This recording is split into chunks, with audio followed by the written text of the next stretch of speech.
No vídeo de hoje nós vamos falar sobre o famoso LOD, mas nós vamos falar porque nós não gostamos, porque nós não utilizamos LOD e também porque a gente não recomenda que vocês utilizem LOD no projeto de vocês. Então, se você ficou curioso para saber os motivos e o porquê e como que nós fizemos a parte de requerer informação nos nossos projetos BIM, fiquem ligados que esse é o assunto do vídeo de hoje. Então, o que é LOD? LOD significa Level of Development, ou fazendo uma tradução para o português, fica como nível de desenvolvimento. E talvez essa seja uma sigla das mais conhecidas, das mais famosas e também utilizadas dentro de um ambiente de projetos BIM. Porém, por que nós não gostamos desta metodologia? Porque nos projetos que a gente atuou, que aplicaram este conceito, ou nunca funcionou em prática, como deveria ser o LOD, ou quando foi aplicado, ele acabou gerando uma criação excessiva de informação desnecessária e acabou fazendo com que o projeto fosse mais demorado, com mais trabalho, mas com essa informação não sendo utilizada, não trazendo valor para o cliente. É muito cômodo dizer nos projetos, especificar num BEP que eu quero objetos de arquitetura num LOD 300, objetos de estrutura num LOD 450, e também na parte teórica, quando foi desenvolvido, fazia muito sentido requerer as informações assim, fazer as informações serem tabeladas, mas efetivamente não faz muito sentido, e agora a gente vai explicar o porquê disso. Existem diversas classificações de LOD. Por exemplo, na norma italiana, eles utilizam LOD A, B, C. Na norma americana, são os famosos LOD 100, 200, 250. Já no Reino Unido, eles utilizam LOD 1, 2, 3, 4. Mas todos esses LODs, eles têm algo em comum. Para passar de um LOD para o outro, você precisa ter um pacote de informação pré-estabelecida para conseguir ir para o próximo nível. Mas a pergunta que eu gostaria de fazer é: será que todos os projetos precisam ter esse mesmo pacote? Será que todas as empresas elas utilizam e requerem as mesmas informações conforme uma tabela padrão que foi definida? Olha, é muito difícil que todas as empresas tenham essa necessidade. E essa é uma das críticas que a gente traz para a utilização de LOD em projetos. E por que a gente traz essa crítica? Porque caso você especifique que eu quero um LOD 350 para minhas paredes, muitas vezes as informações necessárias para chegar nesse LOD 350 você não precisa de todas elas, mas só de algumas. Então o que vai acontecer? O projetista vai demandar mais tempo para chegar nesse LOD 350, o que significa mais custo e mais tempo de trabalho do projetista, e você vai receber uma informação que tu não precisa, que tu não utiliza.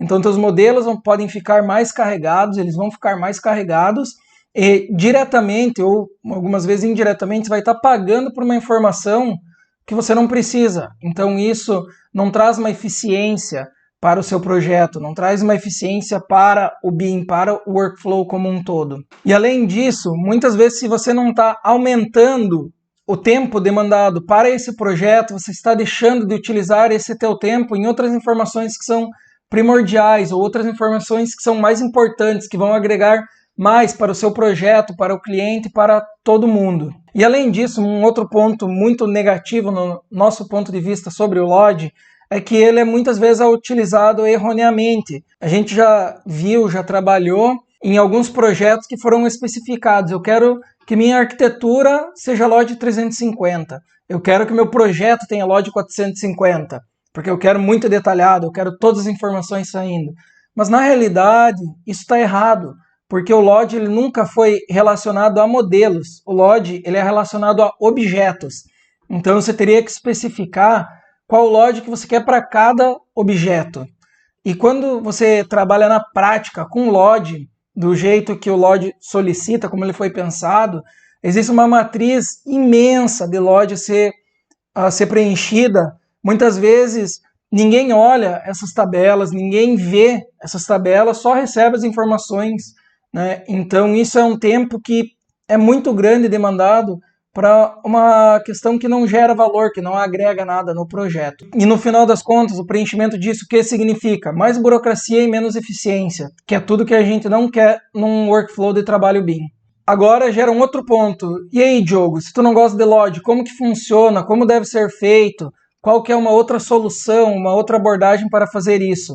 E nós temos uma outra forma que não só nós achamos muito mais eficiente, como a própria ISO trouxe, que é a ISO 19650, que é a ISO do BIM, como ela é conhecida, ela trouxe uma outra definição, uma outra abordagem, que se chama LOIN, Level of Information Needed, que fazendo uma tradução é nível de informação necessária. Essa utilização, essa denominação, ela veio para substituir o LOD.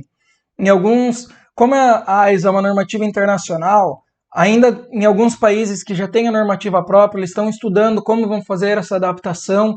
Alguns estão entrando no nível mais superficial, outros não. Mas aqui no Brasil, com a tradução da ISO, vai ser adotada a LOIN como um dos padrões do projeto. Então, o indicado é utilizar o LOIN, não o LOD, seguindo a normativa ISO que está sendo traduzida para a NBR. E vamos lá, o que é LOIN? Qual que é a base para a utilização disto? A base é que, em vez de você solicitar dentro do seu BEP, eu quero que minhas paredes estejam LOD 350, o que vai ser especificado é quais informações que você precisa receber dessa parede. O que você quer fazer com as informações dessa parede. E olhando desse jeito, não faz muito mais sentido você colocar num documento, você solicitar dos projetistas aquilo que tu precisa. Então vai ser muito mais simples, muito mais claro como que funciona essa troca de informação. Uma vez que a gente pode, como projetistas, focar em entregar a informação que agrega valor para o cliente. E do lado do cliente, a gente também consegue receber o que a gente precisa, vai ser uma informação muito mais limpa, uma informação muito mais polida. E receber uma informação que eu preciso e muito mais polida faz muito sentido dentro de um workflow de trabalho. E a gente vê muitas pessoas, até em fóruns, em conferências internacionais, debatendo sobre isso. Mas isso é só uma mudança de nomenclatura, isso veio e logo muda e não vai funcionar porque estão colocando várias barreiras. Mas analisando a sua utilização, faz muito mais sentido a gente focar naquilo que agrega valor, naquilo que a gente quer, e não o que simplesmente foi tabelado e que para alguns projetos serve, mas para outros não. Então faz muito mais sentido você trazer o BIM para a sua necessidade, você adaptar como você precisa, do que como tabelas que podem funcionar como podem não funcionar. Então isso, no meu ponto de vista, é que a gente está tirando uma tabela, tirando um modo de trabalhar engessado, que era muito difícil de funcionar, para um modo mais aberto, onde a gente consegue estabelecer o que é importante para a empresa, o que é importante, o que gera valor para o nosso trabalho BIM e o que não gera. E um outro ponto muito interessante com relação a essa troca é porque essa abertura, essa flexibilidade, ela vem ao encontro de muitos dos benefícios BIM que a gente busca fazendo a sua aplicação, que são ter uma melhor eficiência no seu trabalho, ter uma redução do custo, porque se você desperdiça menos tempo para fazer um projeto, você acaba trazendo redução de custo para a empresa que é projetista, redução de custo para o cliente, fazer o uso de todas as informações geradas, que no mundo que a gente vive hoje, a gente tem muita informação disponível e a gente tem que utilizá-las. Então, hoje não é apenas criar informações, não é cada vez criar mais informações, é criar informações e utilizá-las. Essa é uma das grandes dificuldades e desafios que o BIM ajuda a quebrar, né? E também a antecipação da tomada de decisão, porque muitas vezes é muito mais cômodo colocar, eu quero um LOD 350, em vez de parar e pensar, o que eu preciso saber desse objeto? Como que eu vou fazer a orçamentação, o controle do custo desse meu objeto? Como que eu vou planejar esse meu objeto na execução do projeto? Quais interferências que ele traz? Então, utilizando o LOIN, ele também traz e força essa antecipação da tomada de decisão. E a gente sabe que quando você antecipa a tomada de decisão, você resolve problemas que ainda não aconteceram. E essa é uma das principais, talvez eu digo, a principal utilidade do BIM quando a gente pergunta para os clientes por que tu quer o BIM. Sempre fala ter um controle de custo melhor e ter o famoso clash detection, né? Evitar problemas na obra ainda na fase de projetos. E eu vejo que o LOIN vem nessa direção. Ele ajuda ele até força um pouco a antecipação da tomada de decisão, que no futuro vai render muitos frutos. Então é isso aí, pessoal. No vídeo de hoje a gente abordou o LOD, o porquê que a gente não gosta, não utiliza e porquê que a gente é Team Lawing. Então deixa aí nos comentários o que vocês acharam do vídeo, se vocês utilizam LOD no projeto de vocês, se vocês já estão utilizando Lawing e qual foi a opinião de vocês entre essa comparação, ok? Então fiquem ligados no canal que toda semana está saindo vídeo novo com várias dicas e explicações de termos e como utilizar BIM nos teus processos e no teu projeto de obra vertical. Tchau, tchau!